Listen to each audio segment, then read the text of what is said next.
We're ready for night number 6. Number 6 already. So before we get started, it's so nice to see a few Jews. I have to make a little speech. So very quickly. We know that on Chanukah we light another candle every night. So we're constantly adding. And so that's a very nice message. You always need to add in light, add in mitzvahs, add in good deeds, add in Torah study, add in tzedakah, add in all the good things you do. If you have one child, have another. You know, just keep adding. But when you reach the 8th night, okay, so now what? We don't keep lighting the menorah on the 9th night and the 10th night. We stop. So what happened to this great message of, hey, middle of the speech. What happened to this great message of always adding and growing and growing? We stopped growing. So I would like to suggest that the answer is that, especially the way it works out this year, tonight is night number 6. Wednesday is night number 7. Thursday is night number 8. What do we do on Friday? We go straight into Shabbat candles.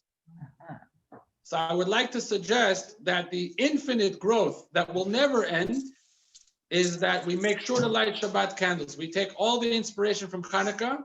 We're already in the habit of striking a match, lighting a candle. We just keep that going into Shabbat candles. So for everyone who is already lighting Shabbat candles, find a way to enhance the mitzvah. Maybe it means another daughter in the house lights a candle, or maybe it means that you share it with a friend or a neighbor.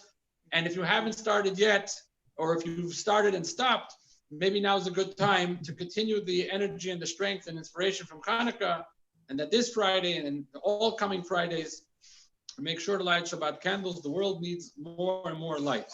So l'chaim to more light. We're going to start together. Please hold your shamash. Let's do this all together. Wait. Baruch atah Adonai Eloheinu melech haolam asher kiddushanu b'mitzvotav v'tzivanu lehadlik ner Shel Chanukah. Baruch atah Eloheinu melech haolam She'asa nistim lavoteinu bayamim hahem biznazeh.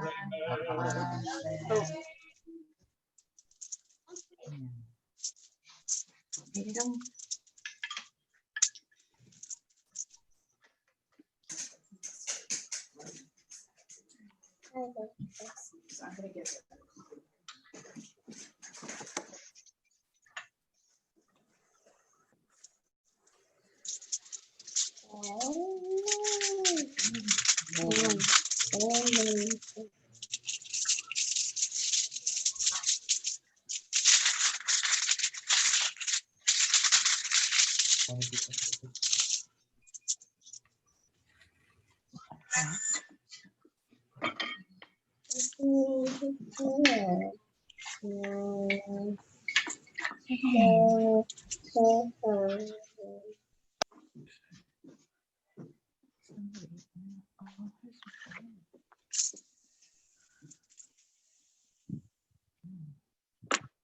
Okay, is everybody done?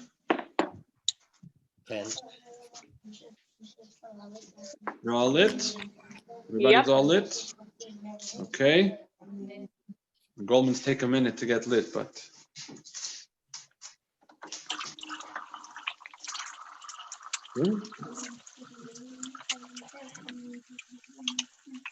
Amen.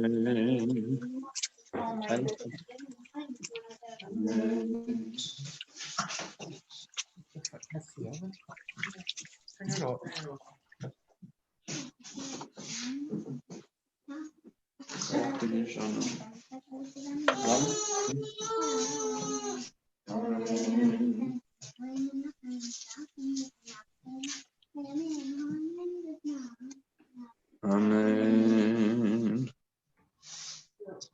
Oops. Move the tray.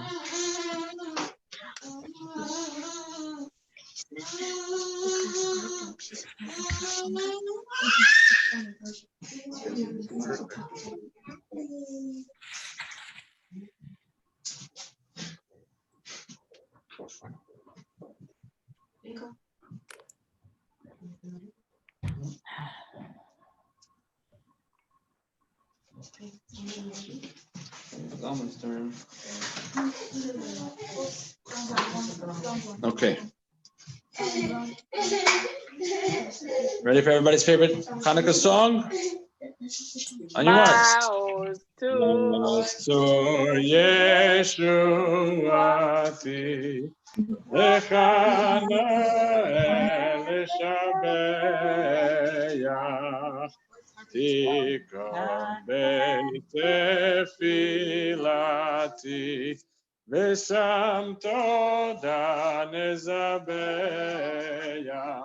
Nietachin Marveach Mitzoram Nabeach Azegmor Beshir Mizmor Chanukah Mizbeach Azegmor Beshir Mizmor Chanukah Mizbeach.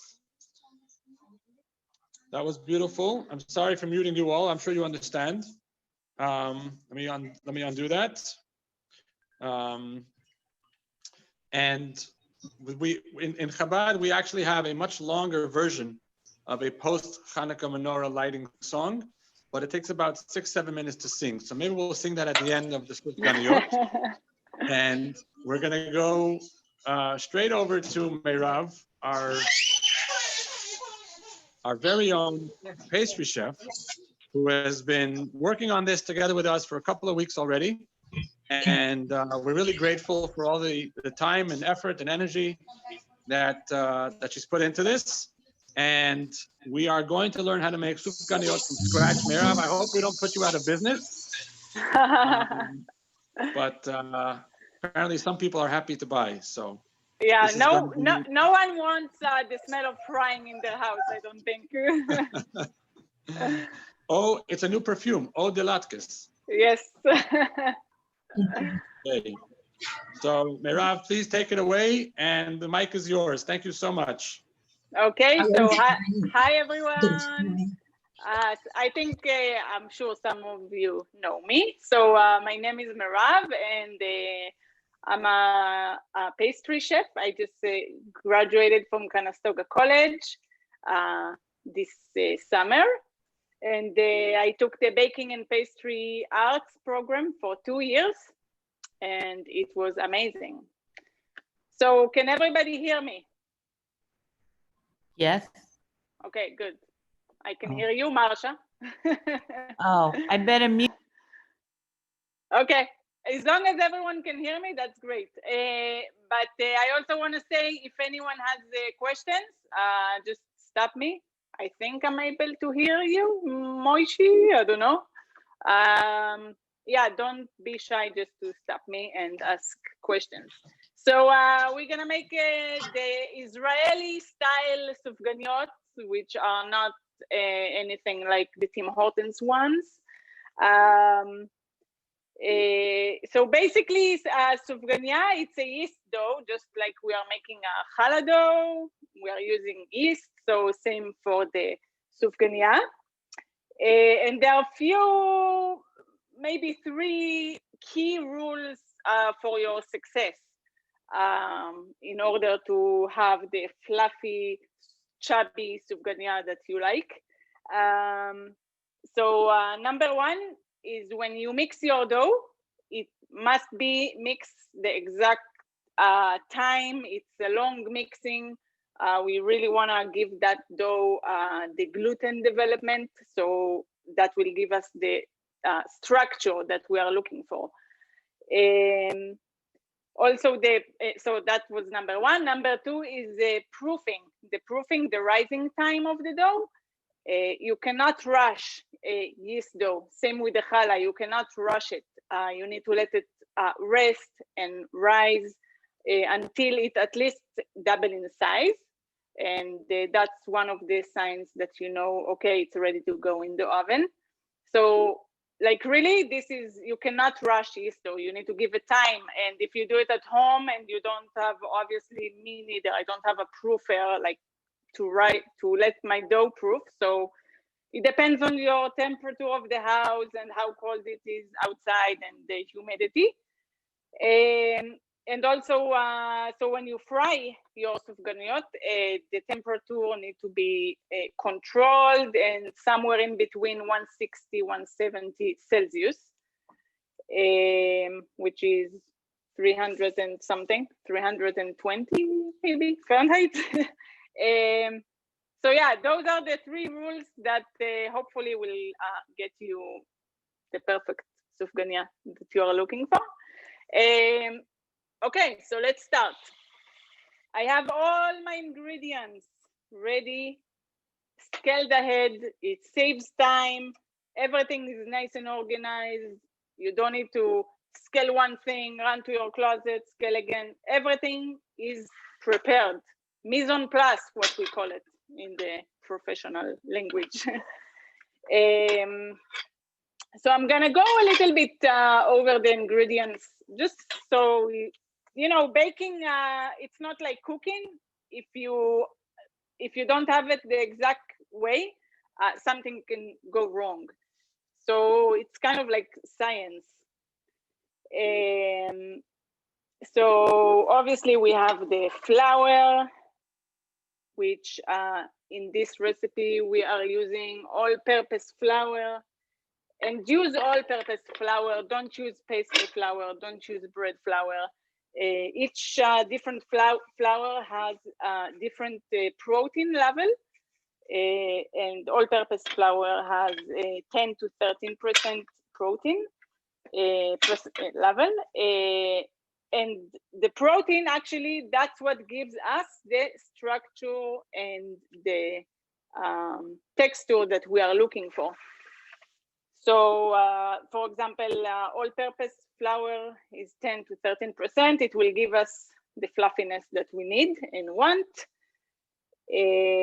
So basically, the higher the protein in the flour, it will give us like a tighter and tougher final product. So, and the sufganiyah is very soft and delicious. So, AP flour, all-purpose flour. It's important. And then, let me take this out. And then we have the instant. I use instant dry yeast. It's my favorite. I don't use fresh yeast. You know, this is, you just dump it in the flour, you mix all your ingredients. You don't need to, like with fresh yeast, you always need to soak it in milk or water to activate it. This is already activated, and as soon as it touch all the other ingredients, it starts to ferment. Instant dry yeast is my thing to go. I don't use any other yeast. It's a shortcut, but it's the best. Okay, so, and also yeast gives us, obviously, this is what makes the dough rise, and it adds flour and texture because it makes it fluffy. And then we have the sugar, which is our sweetener, and it adds moisture and longer shelf life, and it helps us to combine everything, and it's sweet, so can't go wrong with that, right? And we have the fat, the oil, in this case. Sometimes it's oil, sometimes it's butter, whatever it is. And again, it gives us moisture, texture, longer shelf life. And then we have the water that you have to have in order to have dough. As soon as you put the water in the flour, that's what causes the protein to develop to gluten. So without hydration, you're not gonna have dough. So yes, so that's the water. And also, the higher the hydration, the softer the final product will be. So sometimes you have breads or some other things that have high hydration percentage, and then it's very soft. And then we have the eggs. I always like to put my eggs in a bowl and break them in a very, very nice way, so I don't have like chunks of whatever around my dough. I like everything to be combined as one. And then we also have the salt. Maybe some of you sometimes think, why do we need salt in desserts? Salt actually balance everything, all the products. So it's just balancing the flavor. It also helps in doughs. It helps to make it stronger, and it gives it structure. And the most important, it helps to control the fermentation of the dough that comes from the yeast. It just slows it down a little bit, and it's not gonna overrise. And then we have some alcohol, brandy, rum, whatever you got there. So that actually helps when you add it to the dough. Not much oil gets soaked into the sufganiyah. So that's why we are using that.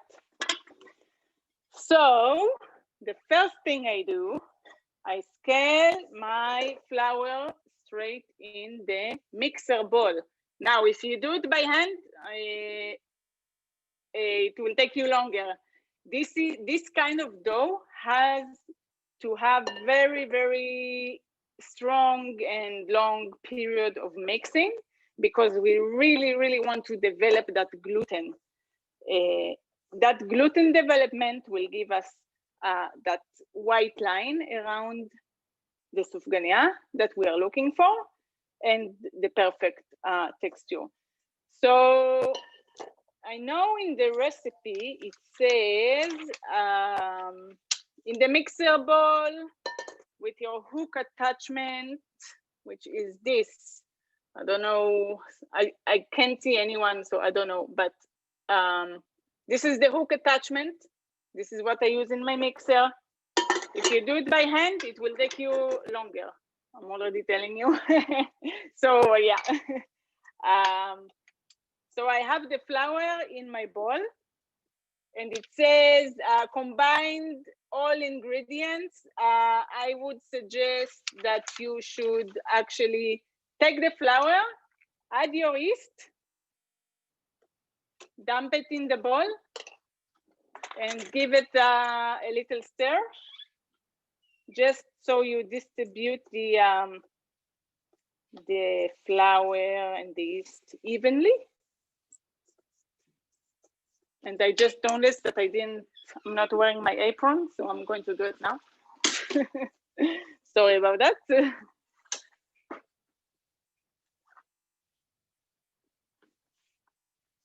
Okay, and also there are a few methods of mixing.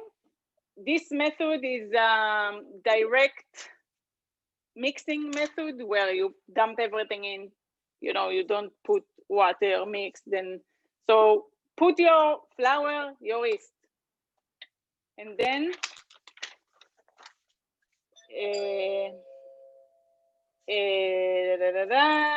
so then you add your sugar and your salt.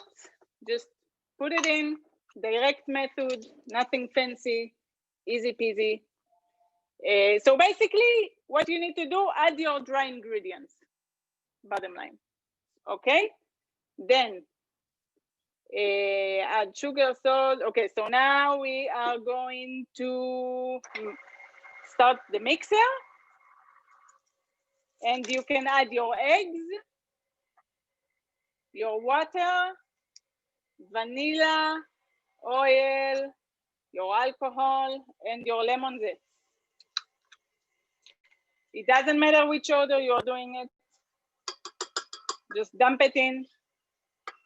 And also what you could do, so today I scaled everything individually just to show you, but I usually scale, let's say, all the liquid in one thing, then you don't have to wash so much after. Just dump it in, mix it.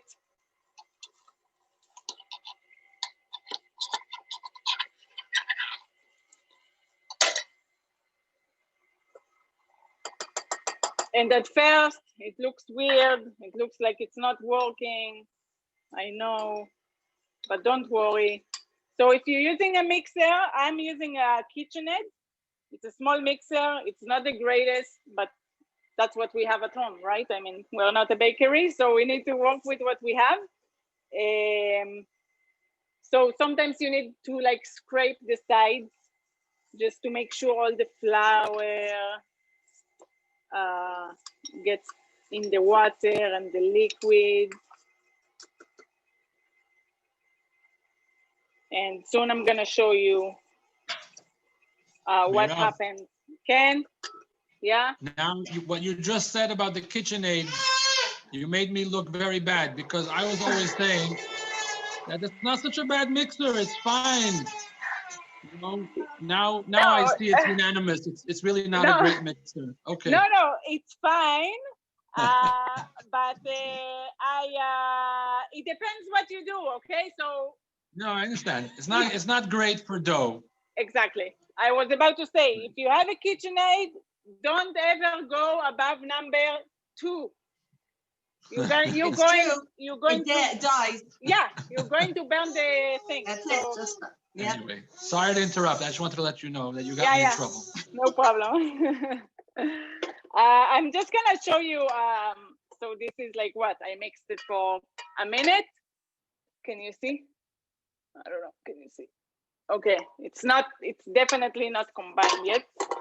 And again, to achieve this good Sufganiyot dough, mixing time is long. So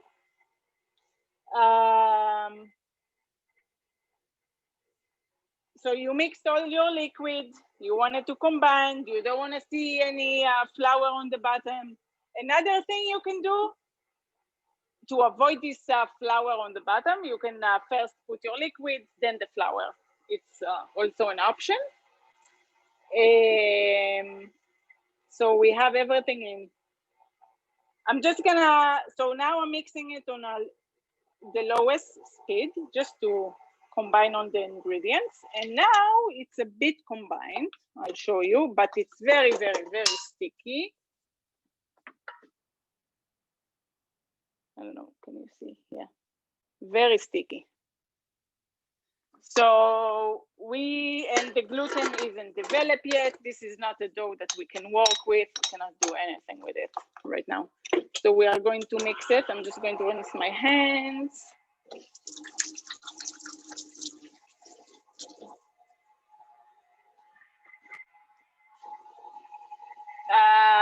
Yes, so mix it until what I showed you now, that all the flour, everything is dissolved and combined. And now I'm going to increase. And also, if I'm too fast, let me know, I will slow down. I don't know who is doing it with me or not, but and now I'm going to increase the speed to number 2, because that's the only thing I can do with the KitchenAid. And it says here mixed for 10 to 12 minutes. I would strongly suggest to mix it minimum 15 minutes. And again, it's because of the mixer it's not industrial kitchen. It's not industrial mixer. It doesn't have the power to develop the gluten that fast. So, but let's see how is it going for it. So, okay, so mix for about 10 to 12 minutes until the dough is smooth. So I will show you when I get to it, but actually I have one in the fridge that I can show you now, and then I will show you with this. Also, there is such a thing, over mixing dough. If you over mix the dough, you are getting to a point where you are breaking the gluten, and the dough will feel very, very wet and sticky. It will be very hard to work with. Yes, it's true that it's always hard to work with dough, and depends what it contains in it.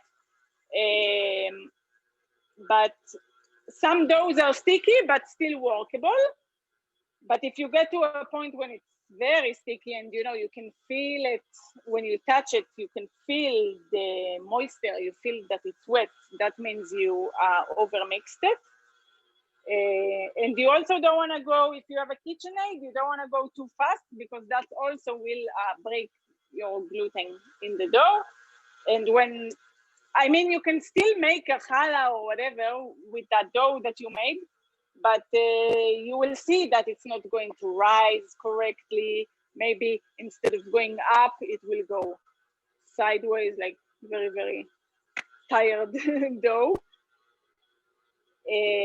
Yeah, so this, when we mix dough for that long, we call it in the professional language intensive mixing, because it's long, because you really, really want to develop that gluten to have the right structure that you want.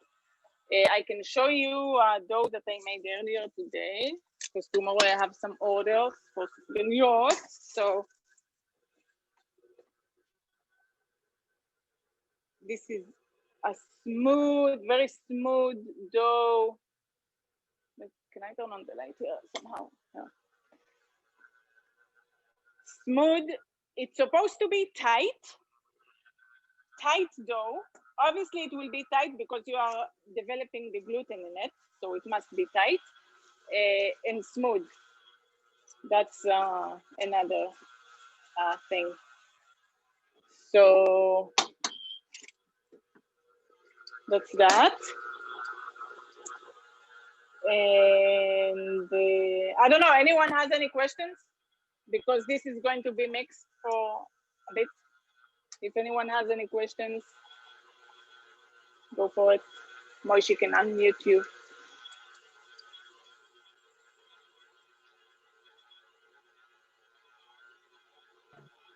I made the dough earlier in the day, and I have to say, I've made donuts before.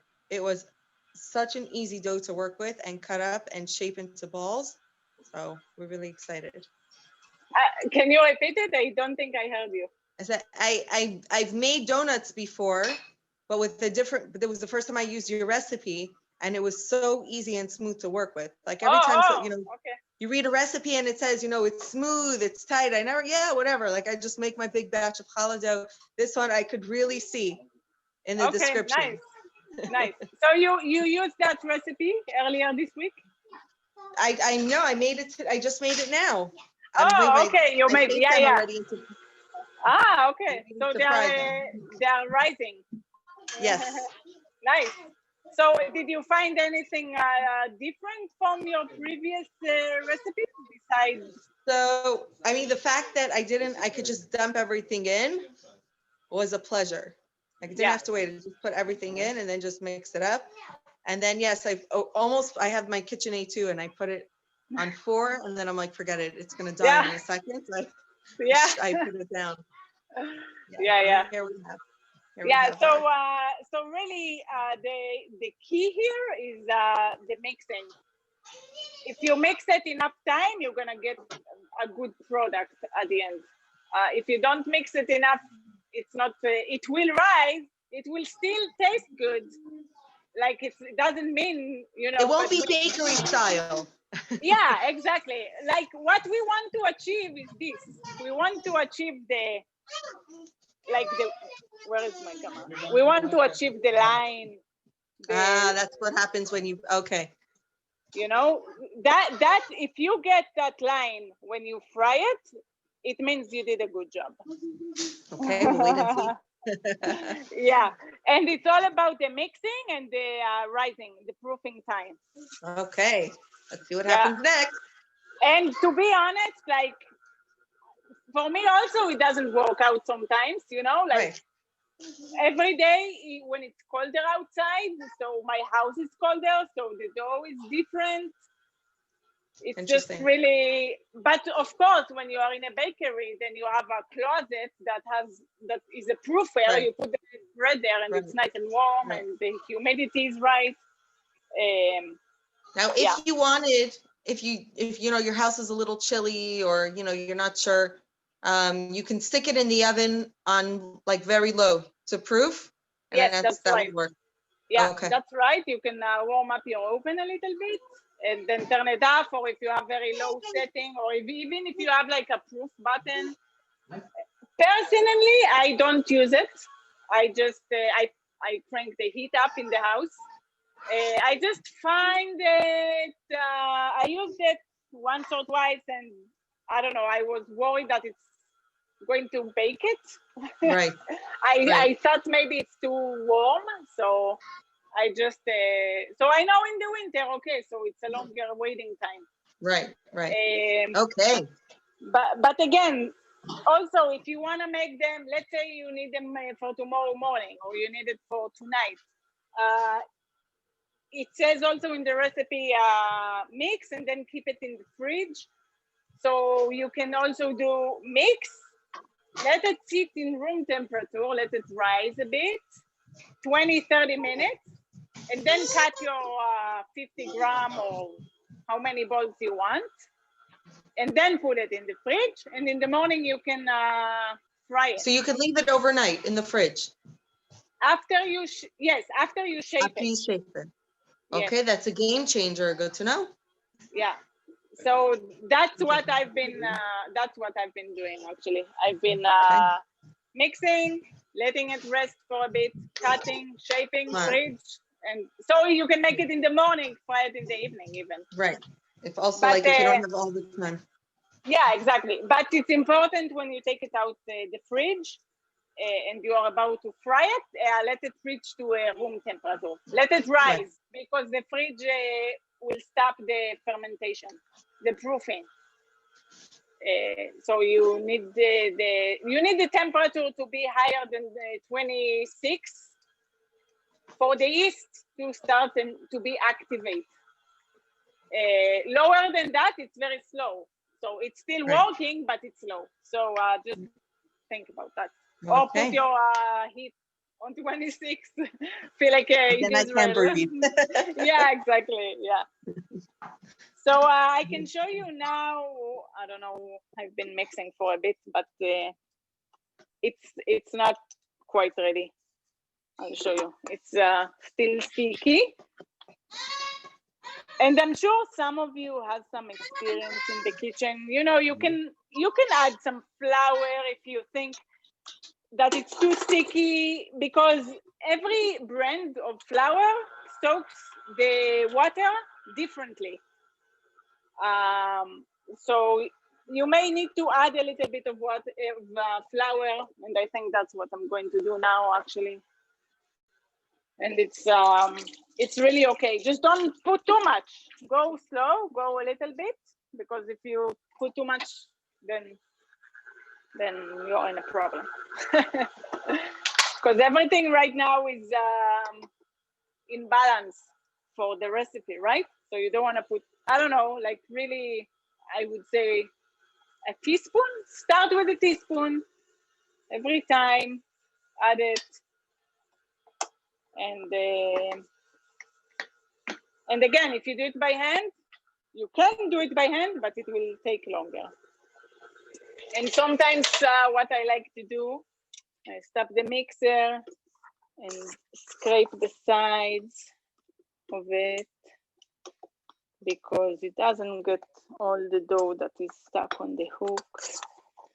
And so to indicate that you mixed it well enough, so you would know that when the dough is not sticking to the side of the ball anymore, then you know that it's all together. But again, with KitchenAid, I don't know. I just I mix it, and then sometimes I finish it by hand, and that's also what I'm gonna do probably today.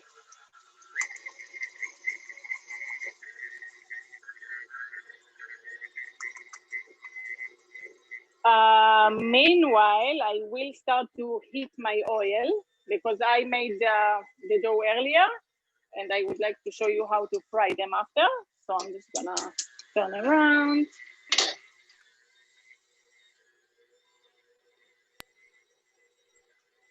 When, can you hear me, Merav? Yes, yeah. It's Marsha. When you have a chance, when you're doing this, do you know any of the history of why Canadians have a lot of donut shops? And, you know, I certainly will never make donuts after watching this, I can assure you. So I'm sorry, what was the question? Why do I know that? No, why are there so many donut shops in Canada? Oh, it's really North American thing, because in Israel they don't sell donuts unless it's Chanukah. Uh-huh. I don't know why it's I don't know, but people like it, right?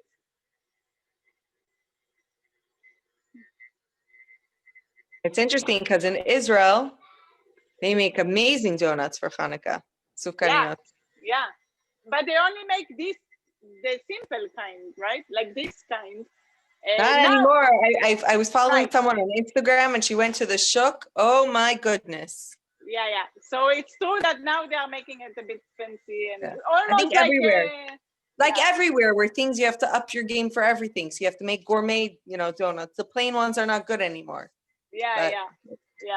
I had this week I made someone like a birthday donut. They were mini and halva flavor, strawberry. So it almost looked like a Tim Hortons, better. Yeah, but the North American style. So I can show you my dough now. And I will also soon show you the gluten development in the dough, which will also tell us if we mixed it well enough. So you see my bowl is somewhat clean. I don't have loose flour anymore. And sometimes I'll do it now. I'm just gonna scrape it out the bowl, dump it here. And when you do it by hand, I think my hands are stronger than this mixer, so it will help it to develop the gluten.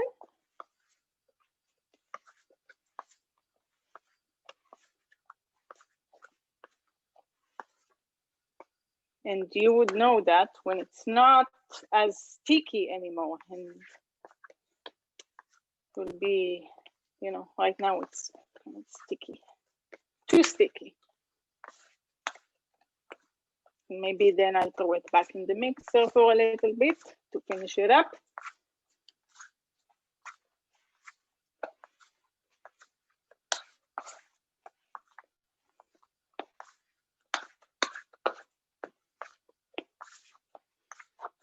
So I think it says in the recipe that to keep the dough in the fridge for 1 hour because it's sticky. But if you don't want to keep it in the fridge for 1 hour and you wanna do it now, like me, then just keep mixing it until the gluten is really, really developed.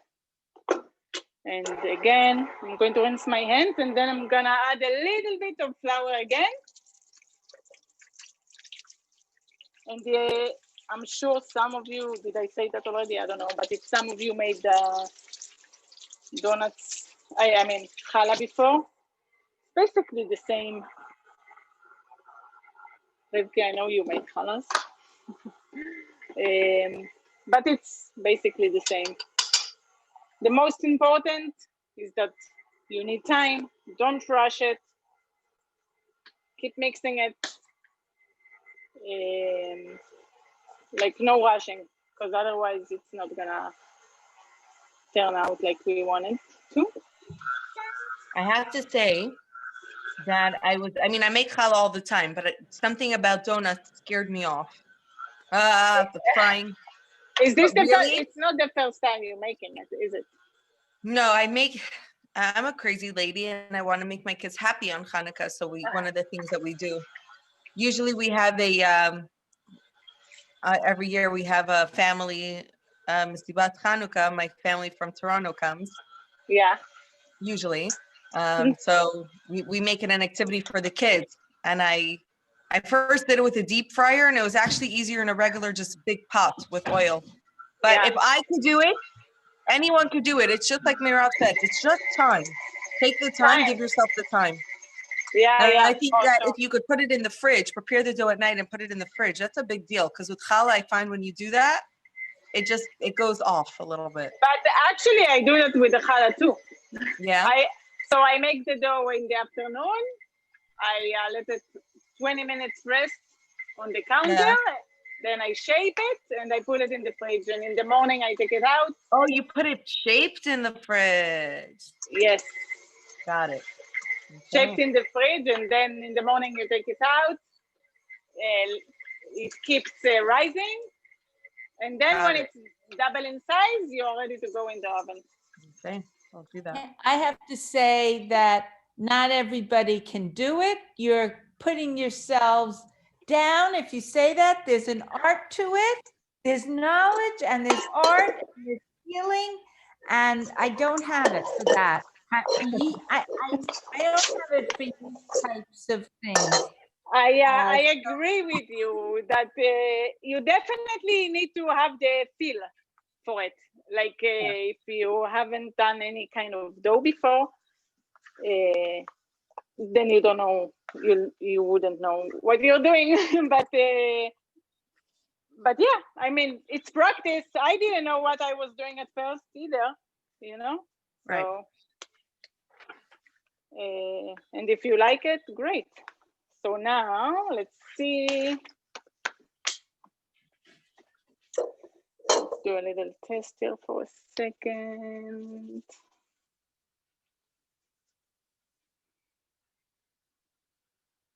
Okay, so I want to show you the gluten, okay? So how do we know if we developed it enough? We are doing a window test. So you take a small piece of your dough, and I don't think it's quite developed yet. I put some flour on it. And also it's the same for challah. You also want to develop the dough and the gluten.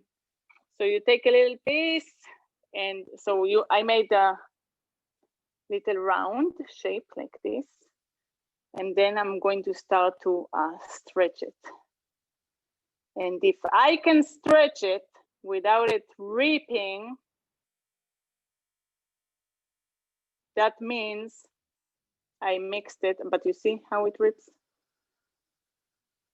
If you can stretch it and have a very, very thin dough, like layer of dough, I think like 2 more minutes in the mixer and it will be okay. You see how I can stretch it and it doesn't rip? That means the gluten is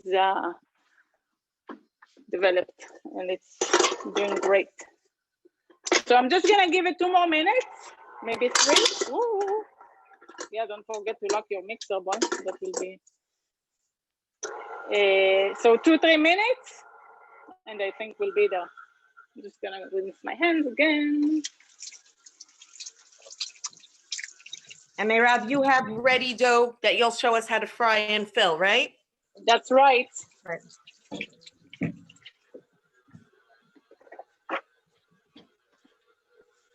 Yeah.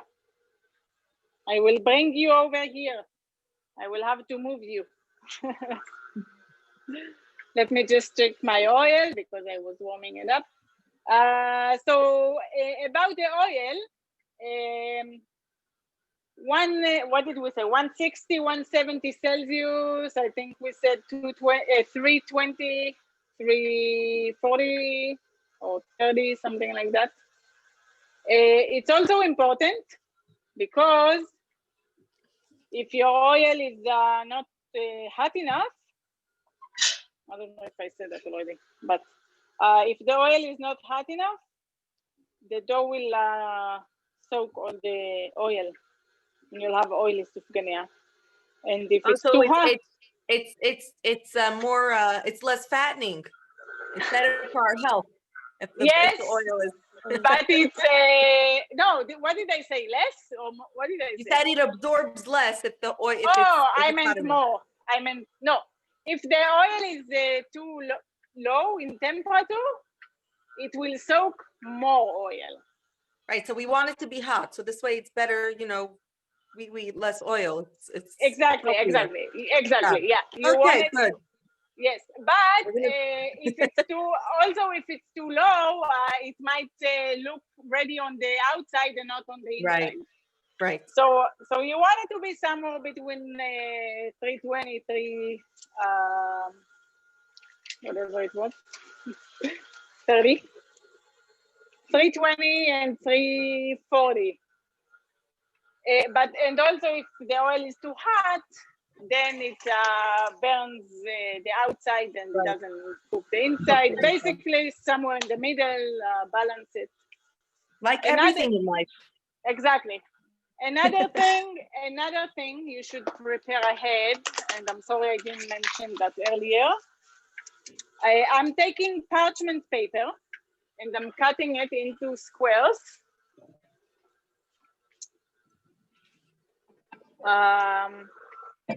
Because after I shape the dough and I'm making my round shape, I'm placing it on top and then on the tray. Because when we are going to fry it, I'm going to put the piece of round ball, the sufganiyah, basically with the paper in the oil. Right. Because if I would take the dough after it was rising, it's very soft and fluffy, I would deflate the whole thing. And all your work is for nothing. Exactly. So that's why we are taking it gently with the paper and putting it in the oil. And then you use a tongue to take the paper out.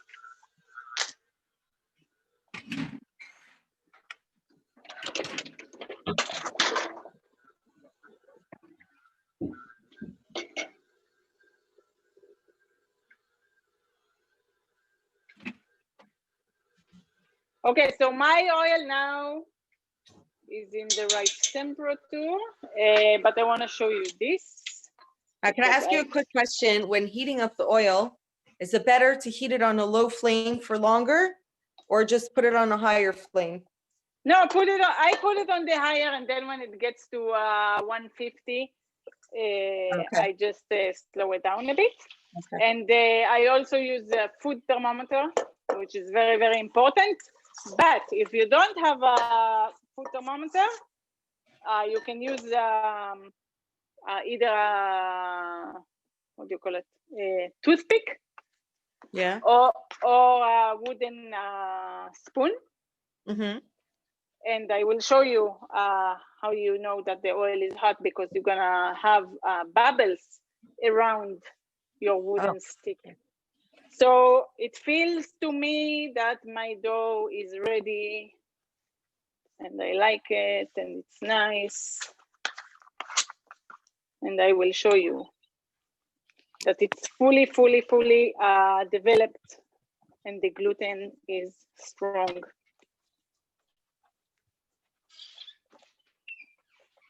So again, I'm taking the test. Take a small piece. A dash of flour, just so it's easier to make this round shape.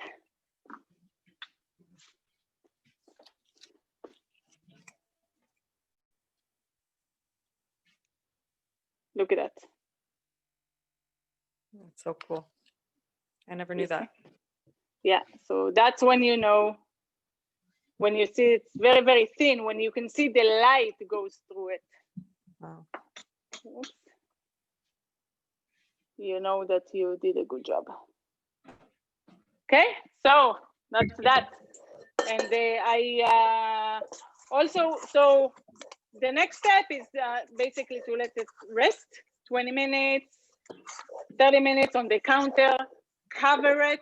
Don't ever let dough just sit like this with nothing on top, because it will get dry and it's just not, just not.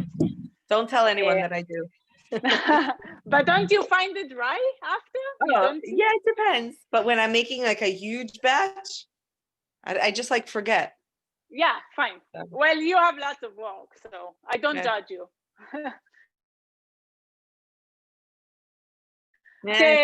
You know what? I use when I have lots of dough to make, so I don't use a saran wrap. I use a obviously clean garbage bag, which are big. Then I cover the whole surface. Right.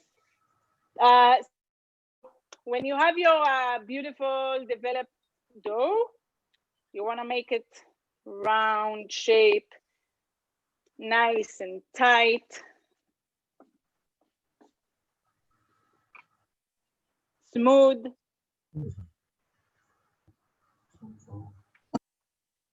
And then I can show you how to make it when you cut it. So let's say we were waiting 20 minutes now, okay? Let's say. And now it's time to cut it. Another thing, when you just take it out of your mixer, the dough is tight and the gluten is tight, of course. To work with dough, it must be relaxed. So let it rest 20 minutes, then cut it. Otherwise, even when you make a challah, if you take it straight out of the mixer and you're trying to stretch it, so you know when you make those long hot dogs, whatever. Yeah. Sometimes they like shrink back. You know? So that means the dough is not relaxed. You want it to be relaxed so it will be easier to work with. So that's why we basically let it rest 20, 30 minutes. And also it develops flavor, more texture. So now I'm gonna cut 50 grams. So that's that. But don't cut straight after like what I did. Let it rest 20 minutes, then do it. So basically when you want to make a perfectly round shape, so you have your 50 grams, start to pulling the sides in, and then squish it down. If you need to, you can flour your surface. And then with your palm of your hand, not the fingers, not the side, the palm of your hand, you're going to place it on the counter and you're going to push it with this part. And your fingers are touching the table, but not the dough. Can you see me? Can you see it? Yeah. Yeah? So if you can't get it right, your donuts will still taste fine. Of course.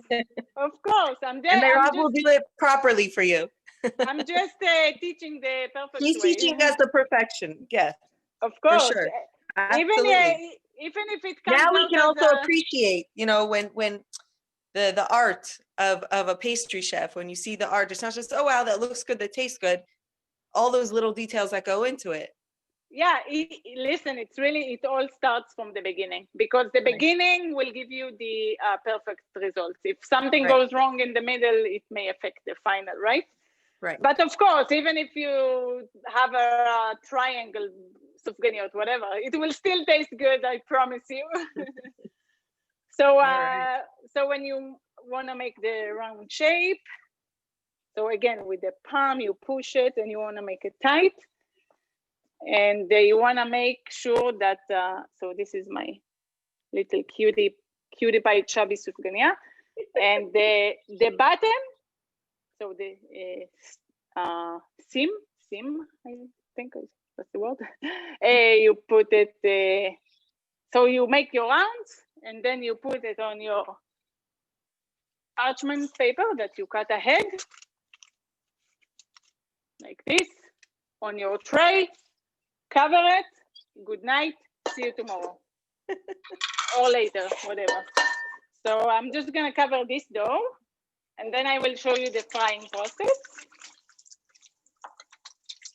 So again, the key to have a perfect one is time, long mixing period until you have your gluten developed, and the So when the kids oil. are home from school and you need something to keep them busy a whole day, you have an activity. Yeah. Yes. So I will put this in the fridge and I will deal with that later. So now the proofing.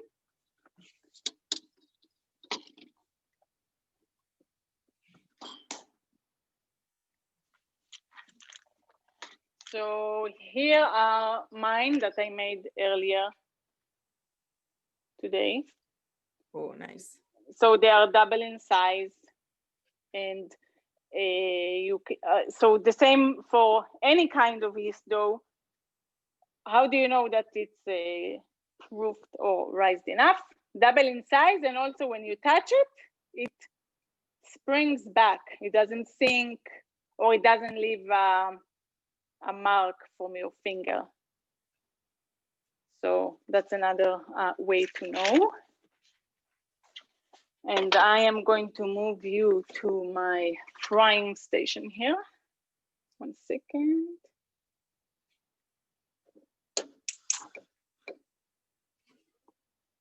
So personally, I like to have it on 165 Celsius. I think I get the best result.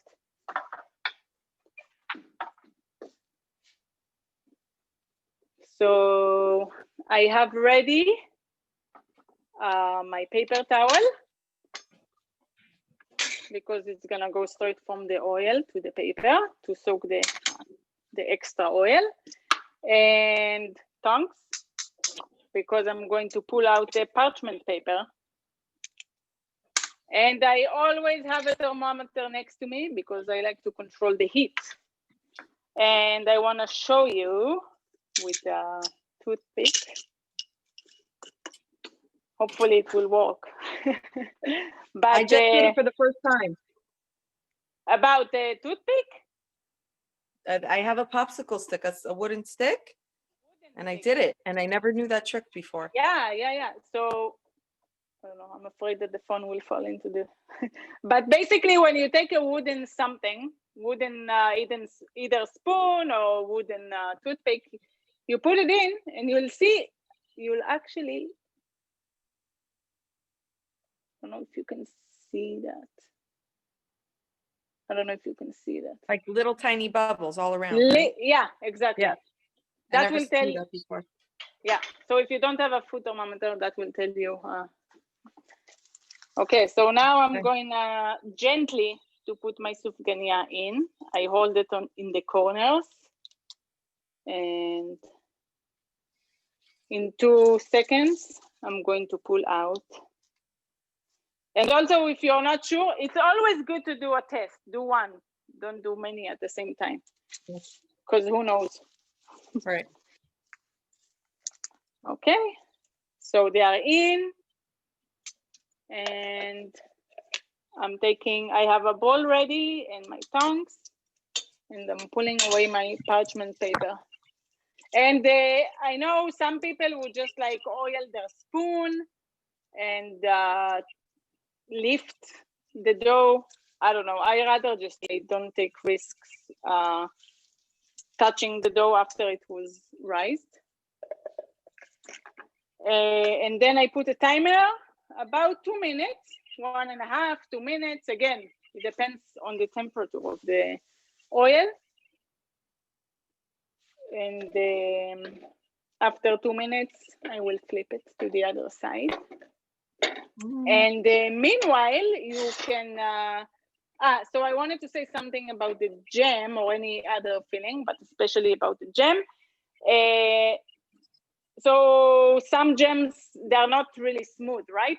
So what I like to do, because it will go more smoothly either in your piping bag or your squeezy bottle, I warm it up a bit and then I strain it. So I take my I take this after I warmed it up a bit, because then it's more liquidy. And then I take a spoon above a bowl, right? I have a bowl here, jam.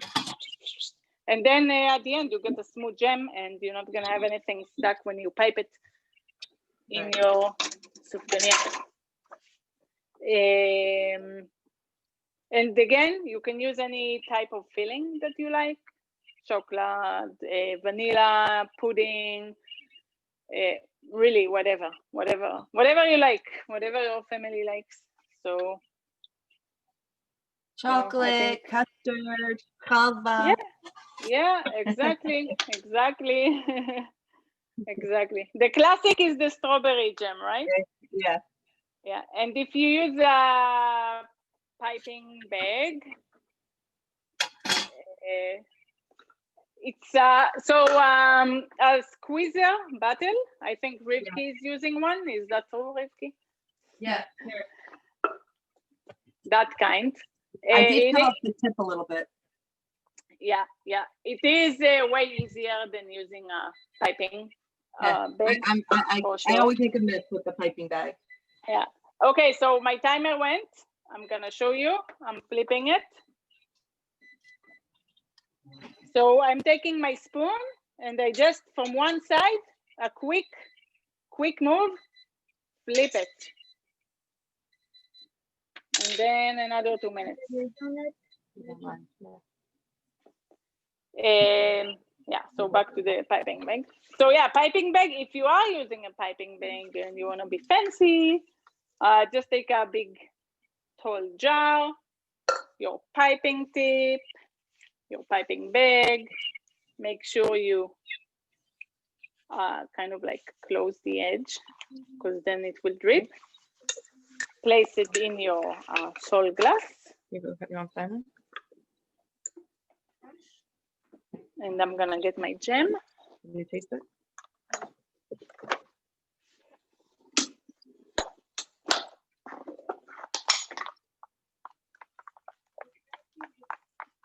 Why are you making so much dough?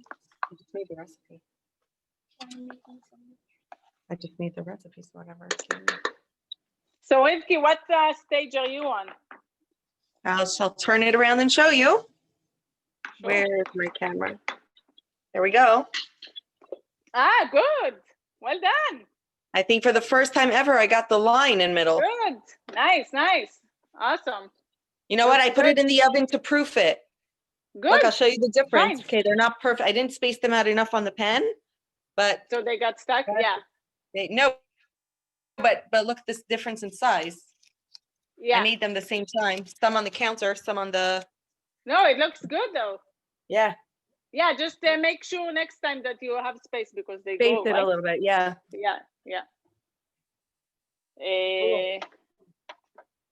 And then have I don't know, what do you call it? Slotted spoon. Yeah, with holes. Yeah. When you want to scoop it out. Right.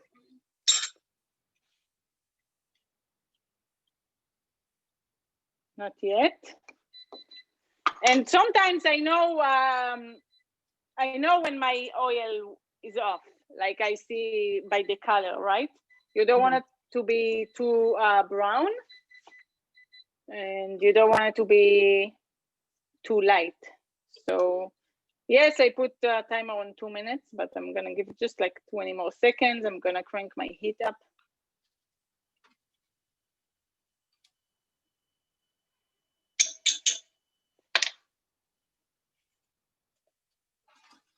And so now I'm taking them out and I'm putting it on my paper towel. I'm just taking the axis off. And then if it's not too hot for you, if you can transfer it to your cooling rack, that will be great. Okay, so let me just take the other two out.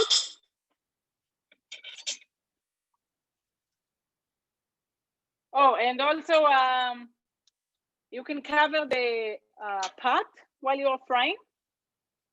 and it will just keep the heat evenly. And sometimes you get those little small bubbles on top. That can also indicate that your oil was a bit off. So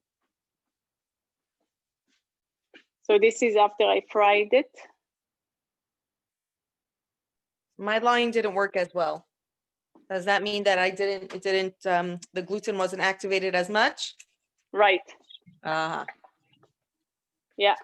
Because if you think you proofed it right, if it was double in size and maybe even over,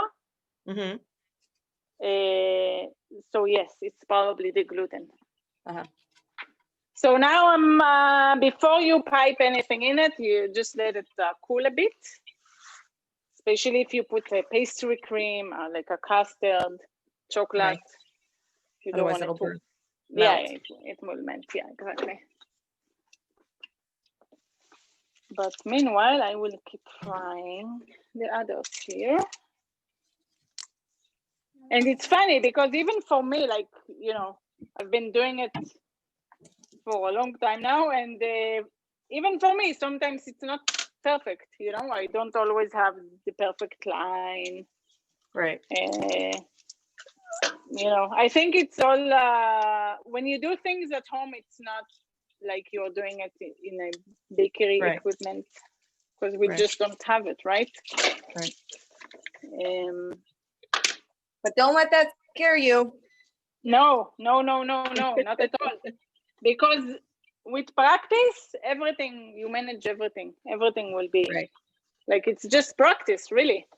Like my first challah or my first sufganiyot was, you know, not good, but but you keep doing it and then you learn. So if you get scared off, that's when it's and believe me, even if it doesn't rise, even if you don't get the white line, it will be delicious. So don't worry. Like there are also some recipes. I remember for my childhood, my mom used to make me a cheese sufganiyot. So she used to put sour cream and baking powder and flour, and you know, and it's just like you take so you make the batter. It's basically like a cake batter. Right. You take it, you dump it in the oil, and you get this delicious, puffy, small, uneven sufganiyot. But they are the most delicious ever. It's a taste of love. Exactly, and you know, everything that is fried tastes delicious. So exactly, you cannot put sugar on top. Exactly, yeah. And then so I have. I think it's still warm, but I'll show you. So what I like to do, I know some people don't do it, but I like to poke it on the top, just to prepare. For the piping tip to go in, then it's easier and nothing gets stuck.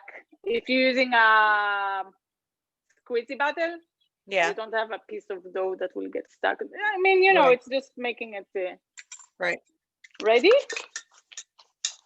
And then you take your jam, stack it in, and fill it. And how do you know when it's full? You would feel it.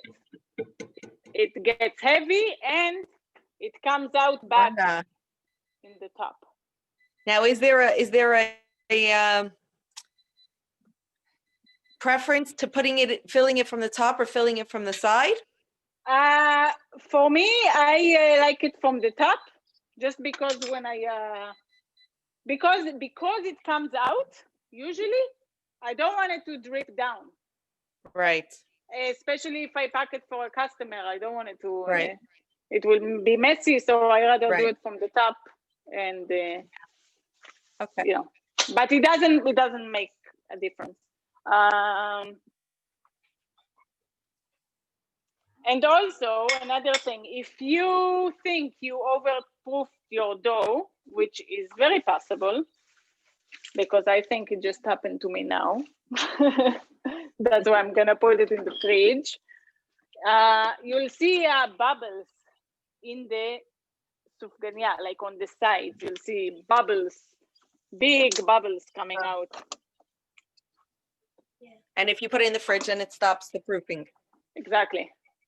Exactly. It at least it slows it down. Yeah. Oh, these are looking good.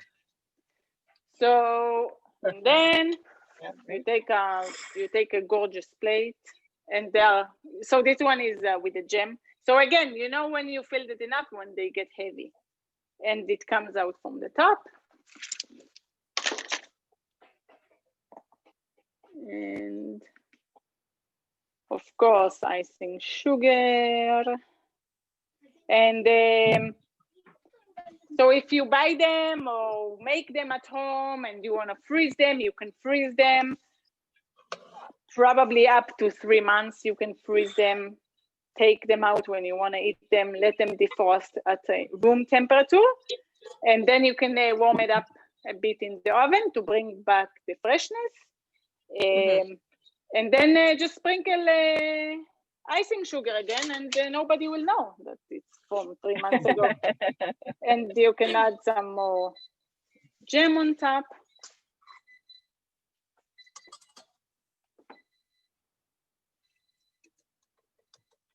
Oh, gorgeous.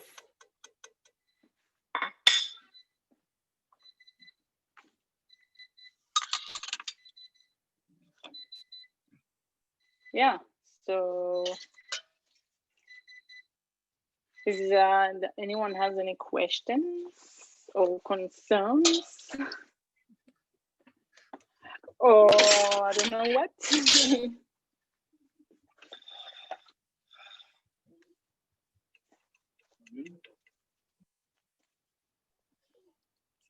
Merav, now you know what it's like when I give a class. When I ask, does anybody have any questions? And everybody says, no, everything was perfectly understood. We understood everything. Yeah, you make so much sense. So that means I did a good job. I don't know. It means you did a fantastic job. Nobody has any questions left. Everything is perfectly clear. Like no questions. No questions about the type of doughs, yeast, salt, sugar, flour, type of flours. I think people's only question is when do the deliveries start? That's the only Deliveries, question. yeah. You are welcome to come here and grab one if you wish, because I'm sick of those Sufganiyot. Right down the street. I could do Listen, that. you Don't live say around the that. corner. Let's go. Yeah. I'm not joking. You are welcome to come and have them, like for real. If it's too late today, you can come tomorrow. I'm coming tomorrow. Thank you, Merav. You did a terrific job. Yeah, I You hope did so. a really nice job of showing how. It was my first time. I hope I did it well. you did really well. It's great. Yes, you did. You're a celebrity chef here, okay? You get, first of all, you know, I'm in the kitchen a lot. I cook, I bake for a long time. I learned a lot of things that I didn't know before. And my donuts for the first time are like light and airy. They're not heavy. Some of them actually have the line, not as professional as you.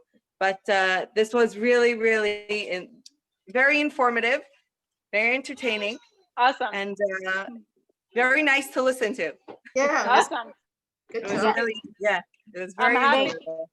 I'm happy you guys enjoyed it, and I'm happy I was able to do it. And for me, it was another step in life to explain others what, why, and how. So it's also good for me, you know.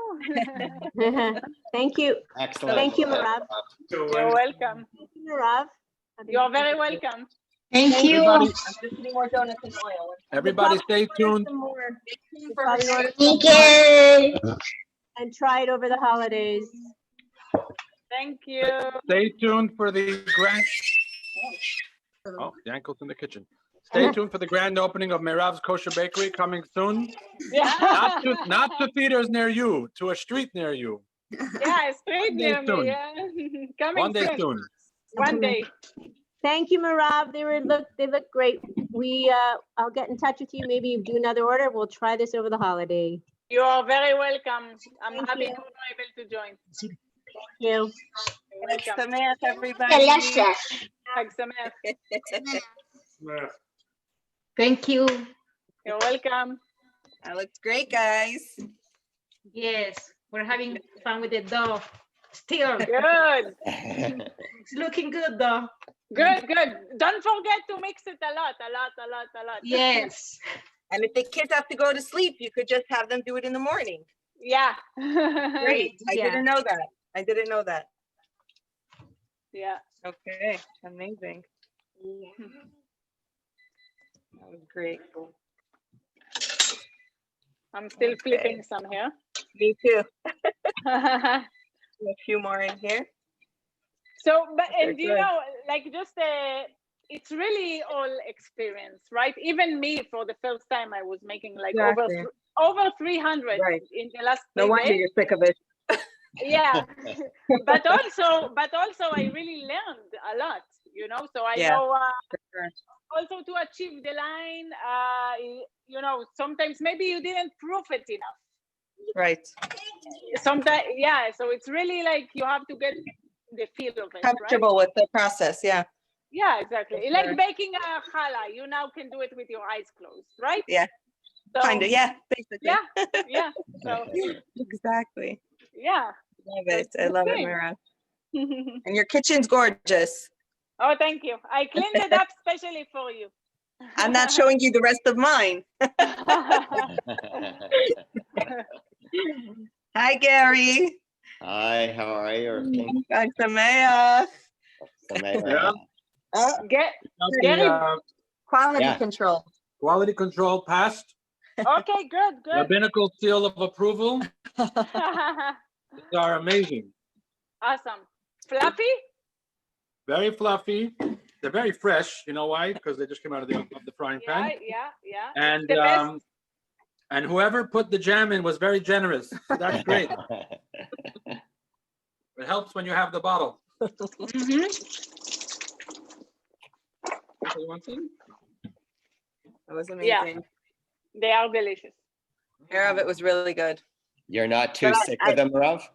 And actually eat them still? You know what? I always taste. I have to. Yeah, well, that's the chef's job. Yeah, just to see that it turns out well. Of course, of course, of course, Yeah. of course. Okay, amazing. So my Yeah. mom, who turns 92 today, Oh, wow. devoured one of Merav's the other night. I guess she's back to herself. She's feeling back to okay? herself. Yeah. Amazing. Great. Thank God. So Thank God. I have a cake for her, and I have a Sufganiyot for her now. Who's going to deliver it? I will deliver it tomorrow, probably. Yeah, or yeah. maybe today. I don't know. Yeah, we'll see. But we have lots of treats for her. She's Amazing. hungry all the time now. Really? That's good. Yeah, very interesting. Yeah, she's hungry. Is it a good sign? Is it just I think a it's a good side sign. effect of the? I Yeah. think it's considered a really good sign. Yeah. Okay, that's great. Baruch Hashem. Thank Yeah, God. I do. Yeah. Be healthy for a long, long time. Thanks. Okay, is Yeah, that it, okay. Merav? All right. Yeah. That's it. I just Okay. took out a very perfect one. Whoa, that's a That is good one. perfect. Yeah. Yeah. That's it. That's it. You're Okay. welcome to come and take some if you want. So what is the significance of the line? It's just An indicator? Yeah. Well, yeah. It shows if you get this line, it tells you that you mixed your dough perfectly and you have a good. And it was rising equally from bottom. Is that what causes the line? Yeah, exactly. Yeah. Yeah. So, and this is very Israeli style Sufganiyot. Yeah. So, like, I don't think you see it in Tim Hortons. No, I don't think you're going to find the line. They're just going to smother it in like sugar. So you don't see all the imperfection. And you know what? I even think, I'm not sure that they are making yeast dough. They might be using baking powder. So more like a cake. Yeah, because it's faster and I don't. Right. Yeah. I think that's what they're doing. Yeah. But I don't know. Okay. Yeah. So amazing. We're gonna go fill our donuts. Okay. Have Good fun. night, everyone. Good night. Night, Thank you for joining. Chag Chag Sameach. Sameach. Thank you, Merav. That was really great. Yeah, it was You're- great, Merav. Yeah. Okay. Yeah, Good. you're a great teacher. Yeah. For real. Thank you. I appreciate that. Okay. It's all Bye. thank to you. You. Well, you pushed me. That one was with jelly. This one's with custard. I have to see if it will taste different. I have to- Ooh, How yummy, yummy. how many different flavors do you have to go through, Mike? No, just these two. I did caramel, but I'm gonna pass and then. I'll try the caramel. There's an expression in Hebrew, "Tanuk timidi and not tanuk." Constant pleasure is no pleasure. So you know, I can't do this all the time. Okay. Hey, good night. Okay, good night. Good night. Bye. Chag Sameach. Enjoy the rest of Chanukah. Thank you. as You too. well. Bye. Bye.